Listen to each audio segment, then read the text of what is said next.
1 টাকা দান করলে 70 টাকার সওয়াব আল্লাহ তাআলা দিয়ে দিবেন রমজান মাসে।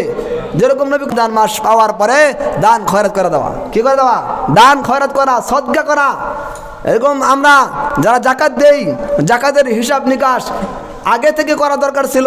রমজান মাসে আয়েশা আমার জাকাত আদায় করে দেওয়া, এরকম রমজান মাস পাওয়ার পরে ফিতরা দিতে হয়, এই ফিতরাও দিয়ে দেওয়া।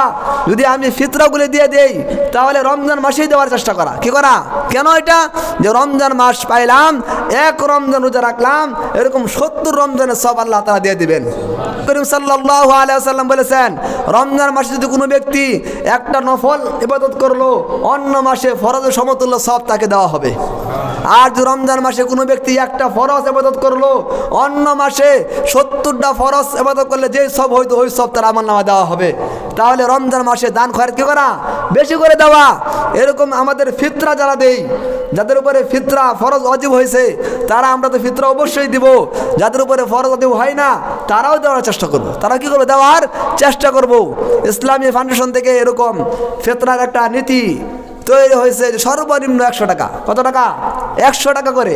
উপরে যে যত বেশি দিতে পারে, সর্বনিম্ন প্রতি মাথা পিছে একজন করে 100 টাকা। কত করে? 100 করে। ইনশাআল্লাহ আমরা রমজান মাসেই, রমজানের পরে যেন না হয়, এই রমজান মাসের ভিতরে এইগুলা দেওয়ার চেষ্টা করব। আল্লাহ তাআলা